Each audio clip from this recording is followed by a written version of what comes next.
நாளுக்கொரு நல்ல பங்கு. யாத்ராகமத்திலிருந்து தின தியானங்கள். ஜூலை 23. யாத்ராகமம் 35ஆம் அதிகாரம் 1 முதல் 29 வரை உள்ள வசனங்கள். மனப்பூர்வமாய் காணிக்கை கொடுத்தல். உங்களுக்கு உண்டானதிலே கர்த்தருக்கு ஒரு காணிக்கை கொண்டு வந்து செலுத்துங்கள். மனம் உள்ளவன் எவனோ அவன் அதை கொண்டு வரட்டும். வசனம் 5. இந்த பகுதியில் 3 முக்கியமான காரியங்களை படிக்கிறோம். ஓய்வு நாள் ஆசரிப்பு, ஆசாரிப்பு கூடார பணிக்காக காணிக்கை கொடுத்தல் மற்றும் அதை கட்டுவதற்கு முன்வருதல். கர்த்தருக்கு காணிக்கை கொடுப்பதும் அவருக்காக பணி செய்ய முன்வருவதும் இருதயத்திலிருந்து வர வேண்டுமாகையால் அது முதலாவது ஓய்வு நாள் ஆசரிப்பின் மூலமாக ஆயத்தம் செய்யப்படுகிறது.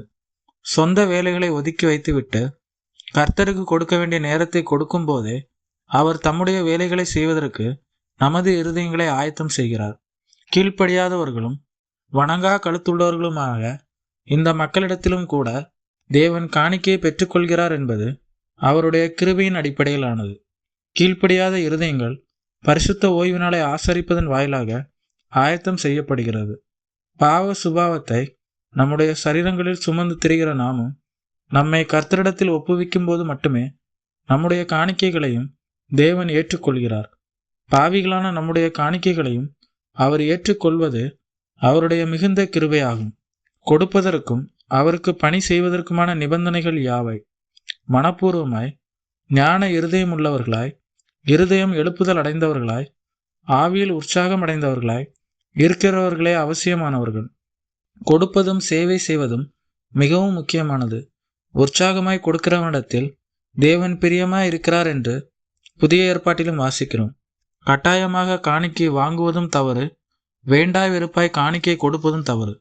தேவ பணிக்கு ஏற்ற பொருட்களை வழங்குவதற்கு ஞானம் அவசியம்.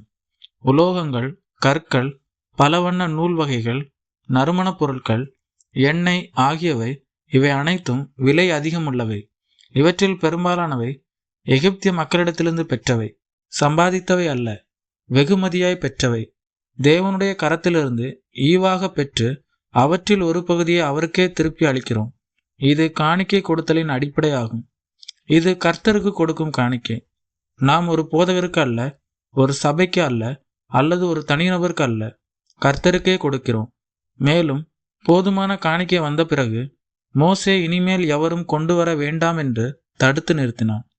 இன்றைக்கு நாம் கற்றுக்கொள்ள வேண்டிய இன்றியமையாத பாடம் அல்லவா இது? திருச்சபையாளர்களும் போதகர்களும் ஊழியர்களும் என்றைக்கு போதும் என்று சொல்லுகிறார்களோ அன்றைக்கு மக்களும் உற்சாகமாய் கொடுக்கிறவர்களாக மாறுவார்கள். இன்றைக்கு ஊழியங்களில் பணத்தட்டுப்பாடு வருவதற்கான காரணம் அதன் தலைவர்கள் போதும் என்று சொல்வதில்லை. ஆகவே மக்களும் கொடுப்பதில் சோர்வடைந்து விடுகிறார்கள்.